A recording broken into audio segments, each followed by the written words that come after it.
Messi destruiu a seleção brasileira. A seleção russa está pronta para retornar à arena internacional amanhã. Para o país, considera-se uma opção com concessão. Dessa forma, a equipe pode jogar no Campeonato Mundial nos Estados Unidos da América mesmo sem a fase de qualificação. A tendência é que Alexandre Arnold ainda se transfira para o Real Madrid. Os fãs dos Reds já estão queimando sua camisa. Falaremos sobre isso e muito mais hoje. Amigos, esta é uma dose de futebol e uma seleção quente das notícias mais interessantes até agora. Quem se inscreveu no nosso canal do Telegram sabe que eu adoeci e por isso os vídeos não foram publicados aqui. Começamos a voltar à forma. Hoje é o top 6, mas amanhã espero faremos o top 10.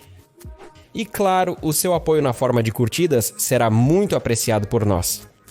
Bem, eu desejo a vocês um bom apetite e uma boa visualização. A humilhação da seleção brasileira continuou até fora do campo.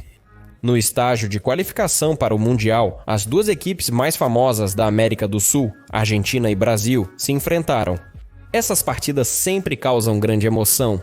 Não é apenas uma rivalidade clássica de todo o continente, é também um duelo que vai muito além do esporte. Mesmo se o placar estiver em 0 durante os 90 minutos, essas partidas são sempre acirradas. E aqui, ainda antes do jogo, uma das principais estrelas da seleção brasileira, Rafinha, disse uma verdadeira bobagem alegando que iria driblar o adversário com facilidade. No entanto, a partida não cheirava a uma derrota argentina.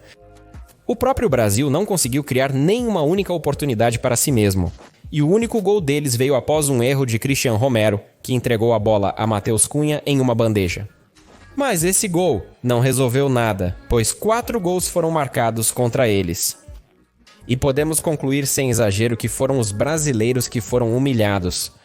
Claro, os jogadores da seleção argentina não puderam ficar calados após as palavras de Rafinha. Messi também não resistiu para não apontar o brasileiro para o seu lugar. Mas primeiro, vamos lembrar exatamente o que Rafinha disse. Ele disse: "Sem dúvida, nós os superaremos no campo e além de seus limites, se necessário." Agora, vamos ouvir a resposta de Messi após a vitória da Argentina. No campo ou além de seus limites, onde quer que esteja, essa equipe sempre fala através do futebol. Parabéns por um jogo magnífico. Eu acho que não há muito a explicar aqui. O Brasil recuou no campo e Rafinha adicionou ainda mais além dos limites. Sam é o culpado. Não precisava dizer essas coisas antes do jogo com um adversário mais forte que você. E isso, a propósito, eu ainda não lhe disse tudo, há muita coisa sem censura lá. Então, se você quer ver a versão completa, vá para o nosso canal do Telegram. Confirmado, Alexandre Arnold está de mudança para o Real Madrid. Romano, David Ornstein, Mark e muitas outras fontes confiáveis confirmam que o inglês chegou a um acordo com os madrilenhos e assinará um contrato com eles como agente livre no verão. Mas ele não é o único reforço defensivo que os seguidores de merengue podem contar. De acordo com as informações da Agência de Energia Solar ESPN, o Real Madrid fez de Dino Heisen do Bournemouth seu novo principal alvo. O Real Madrid planeja contratá-lo somente no verão de 2026. No entanto, o progresso impressionante do espanhol holandês e a atenção constante que ele recebe dos grandes europeus fizeram o merengues acelerar. Segundo insiders, Sam Hazen quer ir para o Real, mas quais insiders? Ele hesita um pouco, mas não se opõe a se juntar ao Real Madrid. Gostaria de jogar no clube. Agora só penso em como encerrar bem a temporada. Será revelado no momento certo. Honestamente, o interesse de um clube assim é uma grande honra para mim. A julgar por tudo, Centroback é fã desde criança, então não será difícil fechar um contrato com ele. Em parte porque o agente do jogador de futebol se tornou uma lenda entre os madrilenhos. José chamou Sérgio Ramos de o melhor centroback. Para mim, Sérgio Ramos é o melhor zagueiro central da história. Ele tinha todas as qualidades. Ele era bom com a bola, ele era agressivo na defesa, ele era um líder, ele marcava gols e era importante para o time. Ele também é do Sul como eu, somos um pouco parecidos. Madrid está ativamente negociando por Hazen e, como no caso de Trent, não há dúvidas sobre para onde ele vai. A questão é apenas como. Ou Slivoshi ativa cláusulas de rescisão no valor de 50 milhões de euros. Ou inclui seu jogador no negócio com Bournemouth para pagar menos. Bournemouth estava justamente interessado em Franco Garcês anteriormente.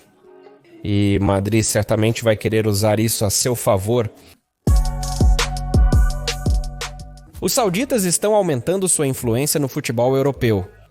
Os cheques planejam comprar outro clube e estão considerando opções na Série A e na Liga 1. Havia rumores de que eles comprariam Marselha ou Mônaco, mas até agora nada aconteceu.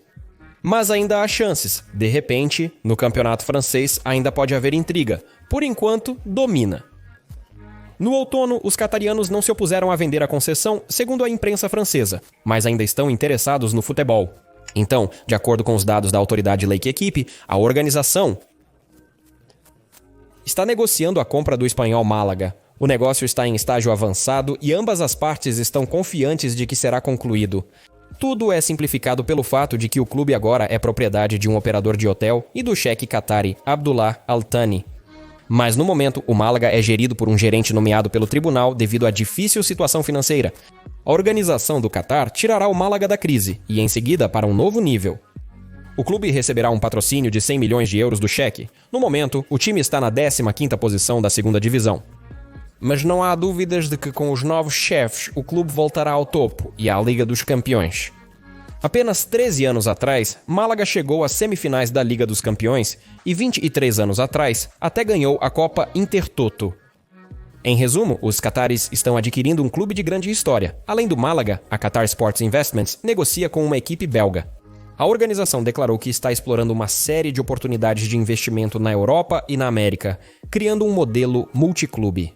Semelhante aos seus colegas dos Emirados Árabes Unidos, a seleção russa logo voltará aos torneios internacionais e os clubes da Premier League russa na Eurocopa.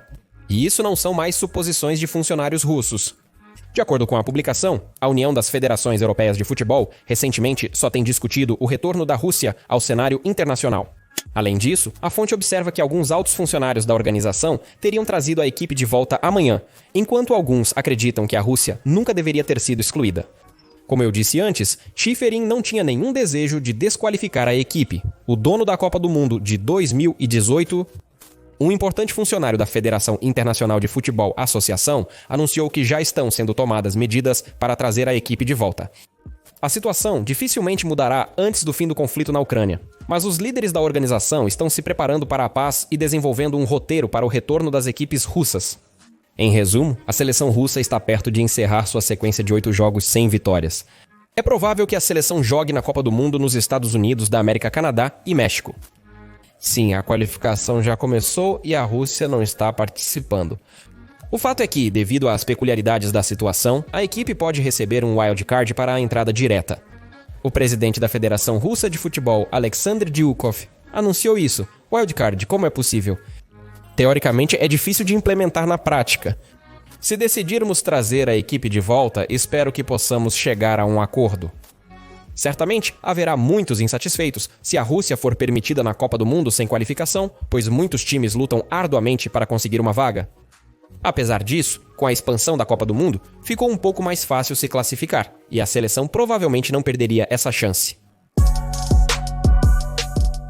Após perder para a Argentina, os brasileiros estão trocando de técnico. A Confederação Brasileira de Futebol mira um dos treinadores mais renomados. O atual treinador dos 5 vezes campeões da Copa do Mundo é Darival Júnior. Para muitos fãs europeus, esse nome pode ser desconhecido, já que toda a carreira de Darival aconteceu no futebol brasileiro. Ele nunca foi uma estrela, mas era considerado um bom treinador pelos padrões locais. Ele tem em sua coleção alguns troféus internos, bem como o principal título da América Latina, a Copa Libertadores. Mas treinar clubes brasileiros é diferente de treinar a seleção brasileira, que conta com jogadores de alto calibre, com os quais Darival dificilmente trabalharia no futebol de clube. Sob sua liderança, a equipe obteve 5 vitórias, 4 empates e 3 derrotas em jogos oficiais.